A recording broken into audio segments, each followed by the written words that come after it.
named this the castle for obvious reasons. The magic starts here, you know, producing. This is sacred to me.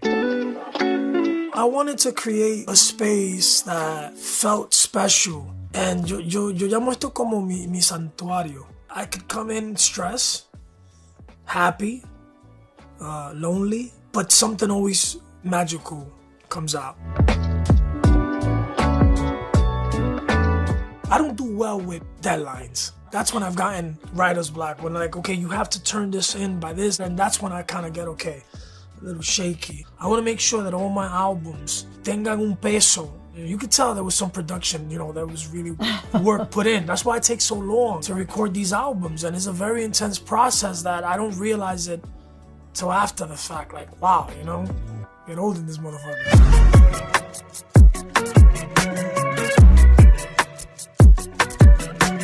This is the vocal room. Though I have to say, sometimes la musa me da de cantar aquí afuera. I have sang a lot of, you know, my records inside the booth, but it's about the energy. Like sometimes like the musicians are out here and I'm just like in my zone. You see these speakers? These speakers are like very special. Para mí, la bachata, I need those speakers. Formula Volume 3. It's your first formula, Romeo, in 8 years. Like, so long. You know, time flies, right? And it's coming out September 1st. Yeah. Why is this an important date? My oldest boy, firstborn. It's his birthday? Sí. And se fue shaping for it to be released in his birthday, which I don't want to get religious on you, but I've always said God works in mysterious ways, and there's been a lot of delays with the album due to, you know, personal matters. And I wanted to choose something important or meaningful. It just worked out perfect. You had Formula Volume 1, then you had Volume 2 in 2014, then you did Golden, then you did Utopia, and now you're back to Formula, and I'm sure everybody wants to know, okay, so what's the difference between Golden, Utopia, and one of the Formula albums? Golden is an amazing album, which I'm very proud of, but it just wasn't Formula Volume 3. And what I mean by that is that there's certain elements that my albums need for it to be considered Formula. Formula volumes are like, yo, I have to do certain things that I have to push the envelope. Oh, no one's ever done that. Like putting Usher to sing bachata. Juntando leyendas como Anthony Santos, Luis Vargas, Raulín in the same song. And then following Formula Volume 2 with Drake singing bachata. And Formula Volume 3, who is gonna come and sing bachata? I mean, are we revealing this? Yes, we are revealing this. So I have JT, Justin Timberlake, singing bachata. I've been wanting to collaborate with JT for years. You know, my first cover, Gone, by NSYNC, in Aventura's album, I rewrote it. I translated it to Spanish. I may have fucked it up, but this was like history in the making without me even realizing it. JT is legendary. What I respect about JT is that it wasn't like, okay, he was gonna just go record his vocals and bye. This guy turned that song that now I realize was probably at a 30%. Wow. Into coming from you. Something completely different for the better. Cambió melodías, letra, you know, he wrote, he produced, and for me that was like surreal. I was like, I can't believe that JT is producing a bachata.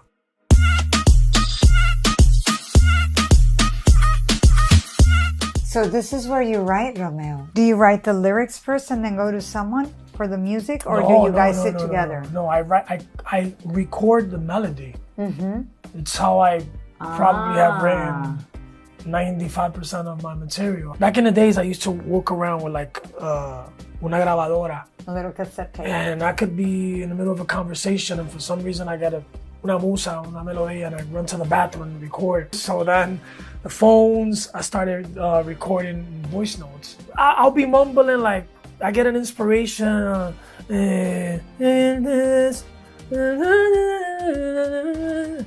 And then like maybe when I get to the hook, I'll say something that I end up using, like Si te invito a hacer mis besos, and I'm making things up that really make no sense that I end up not using.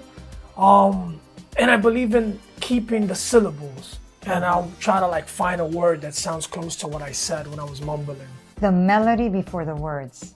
In most cases, I would say, yeah. Huh, that's fascinating. Someone told me you run 14 miles. 14 miles, but I go at a nice pace. I'm not like a sprint runner or nothing like that.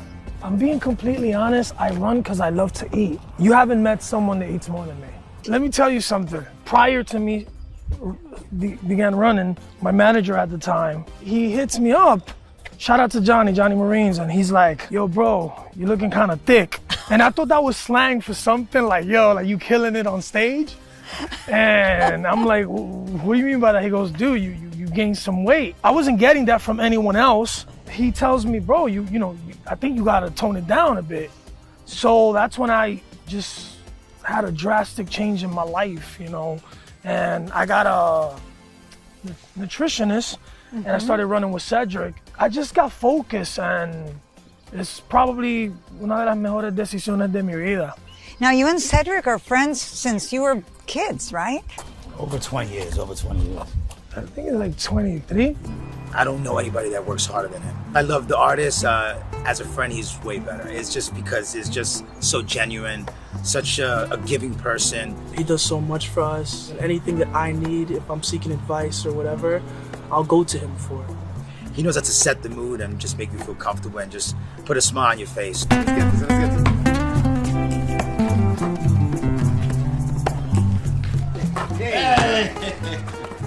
This is Gordo, and this is Stella. All the kids. They're both sweet, but she's a little spicy. He socializes with anyone. She's more like, she don't fuck with everyone.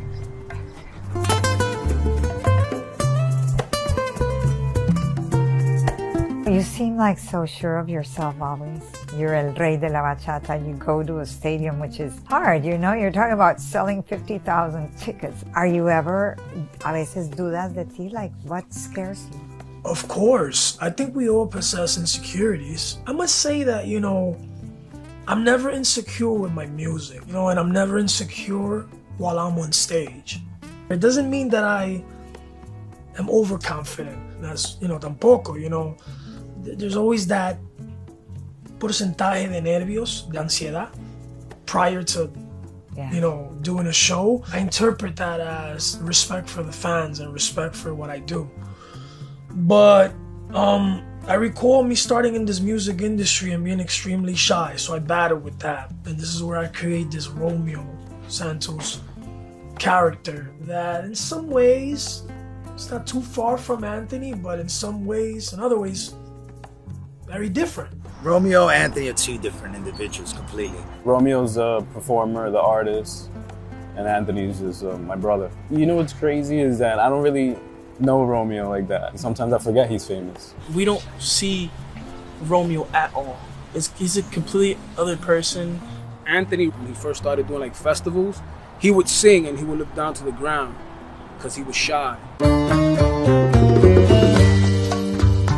So Anthony is not the guy who gets on stage and pulls girls from the audience, and that's I'll tell not you Anthony? this, listen, I'll tell you this. Some consider me a heartthrob, a sex symbol, which to me is really funny because I don't consider myself that. In my high school days, I would never go up to a girl and like kick a line like, hey, what's up, ma? Like something like that. It's not me. This Romeo character is not like that. He's not shy. He's very confident. So I created an alter ego because in other ways I am insecure.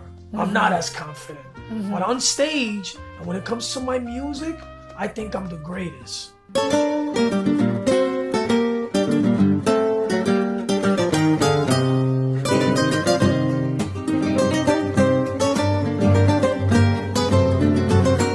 So this right here used to be a restaurant. It was the first restaurant that I performed. This is my first gig as Aventura, and I remember that they paid us with food.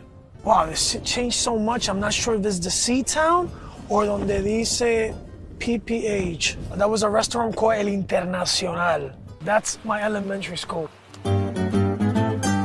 And that last window right there, I don't know if you can see it from here, That's where my mother lives. So this is the park that la primera noviecita, los primeros juegos de soccer. You know, to be honest with you, this park hasn't changed much. It looks the same. So the Bronx shaped you. Yeah, in many aspects.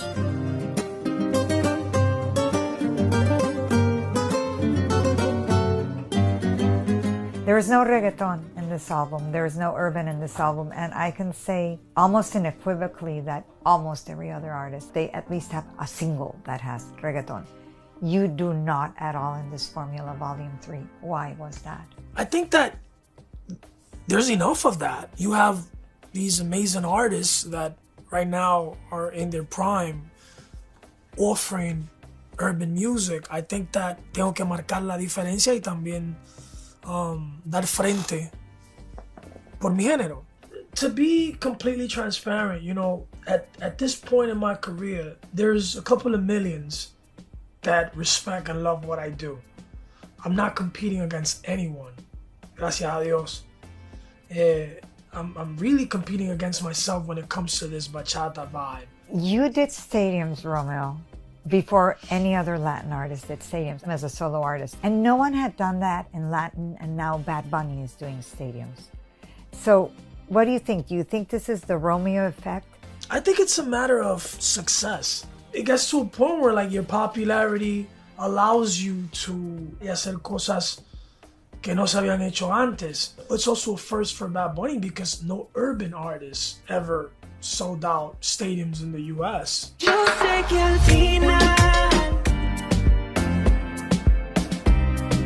I'm still hungry. I don't know why, you know, but I'm just like passionate about what I do.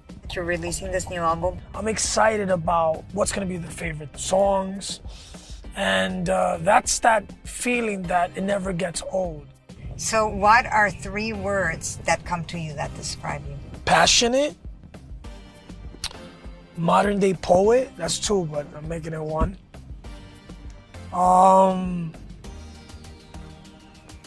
Artista.